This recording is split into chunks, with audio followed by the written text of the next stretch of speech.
চান্দা চলবে না, চলবে না, পুলিশের চান্দা চলবে না, চলবে না, পুলিশের চান্দা চলবে না, চলবে না, পুলিশের চান্দা। কিশোরগঞ্জের ভৈরবে মহাসড়ক ও আঞ্চলিক সড়কে হাইওয়ে পুলিশের চাঁদাবাজি বন্ধের দাবিতে ভৈরব কিশোরগঞ্জ আঞ্চলিক সড়ক অবরোধ করেন, প্রতিবাদ করেন কয়েকশত সিএনজি চালিত অটোরিকশার চালকরা।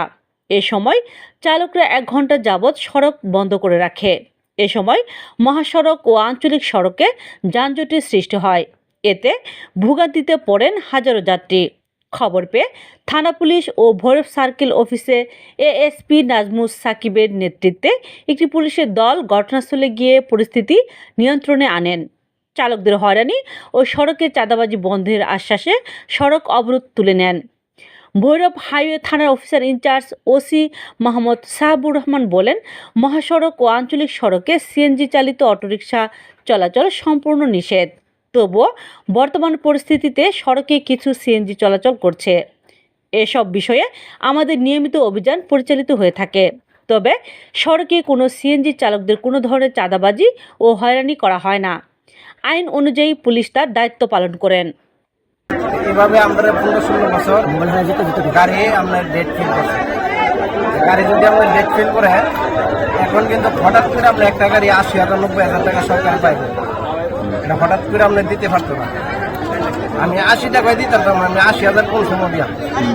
তাইলে আমরা যদি সরকার, ঠিক আছে, সরকারের কাছে আমরা একটা আবেদন, সরকার যদি আপনার গাড়ি পারফেক্ট করে আমরা বলে পারফেক্ট করে চালাতাম, তাইলে আমরা সময় দিতে গেলে আমরা কমপক্ষে 3 থেকে 4 বছর সময় দিতে হবে। এছাড়া আমরা হঠাৎ করে বলে আমরা সব কিছু কাগজ পারফেক্ট করতে পারি। তার কারণে আজকে আমরা এই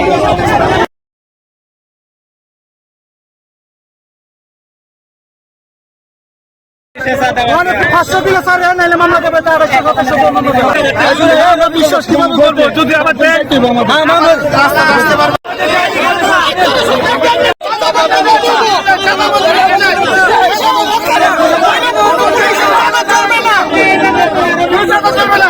সিএনজি যে ফাংশনটা নিয়ে আমরা রুটে আসছি, আমরা গাড়ি রুটে চাঁদা দিতে হয়। আমরা এই সিএনজি ধরে হাইওয়ে পুলিশ আমরা 3,000, 4,000, 5,000 টাকার মামলা দেয়, 7,000 টাকার মামলা দেয়। প্রতিদিন মানুষের হয়রানি করতেছে কটিয়াদি পুলিশ আর ভৈরব হাইওয়ে থানার পুলিশ। আমরা চাই যে আমরা এই গাড়ির মধ্যে কোনো মামলা হইতে পারবে না। পুলিশে সুন্দরভাবে জনগণের বন্ধু হিসেবে চলবে, কাঁধে কাঁধ মিলে চলবে। পুলিশে আমাদের উপর খুব হয়রানি করে। আমরা গেল করি 4-500 টাকা ঘুরে বড় সড়ক দিয়ে মালিক 500 টাকা দিয়ে আমরা 200-300 টাকা পরে যাবো। আবার পুলিশে 1,500, 2,000, 3,000 টাকার মামলা দেয়। থাকতে আমাদের উপরে যে নির্যাতন, যে জুলুম চলছে এখনো ঠিক সেটাই রয়ে গেছে। এখন শুধু এতটুকুই হাত বদল হয়েছে।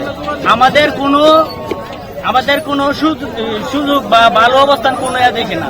শেখ হাসিনা গেছে যেমন আরো আমাদের উপরে বেশি হয়ে গেছে। টাকা দিলে তাদের কাছে রিগেল চলে, গাড়ি ছাড়ে, আর টাকা না দেয় তাহলে এটা অবৈধ হয়ে যায়।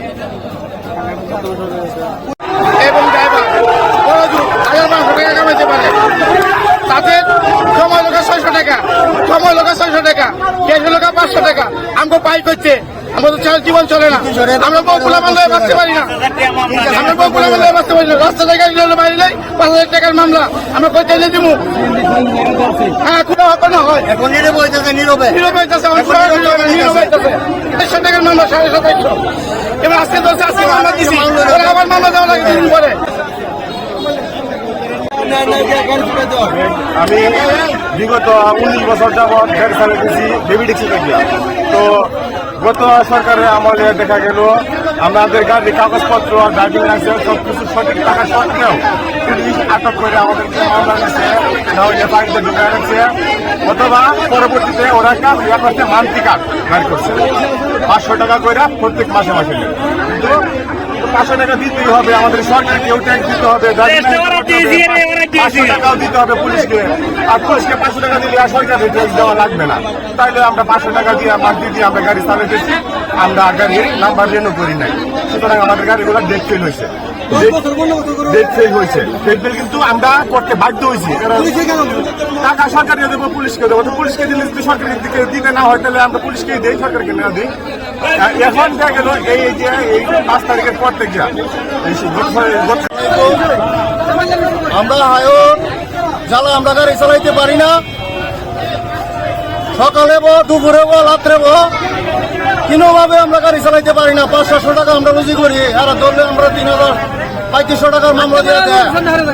এরপরে এই গাড়ি ঘরের চিপার মধ্যে নিয়ে কইতেছে 1000 টাকা দিলাম দিয়ে আসলে এরপরে গাড়ি ছাইড়ে দেয় কাগজপত্র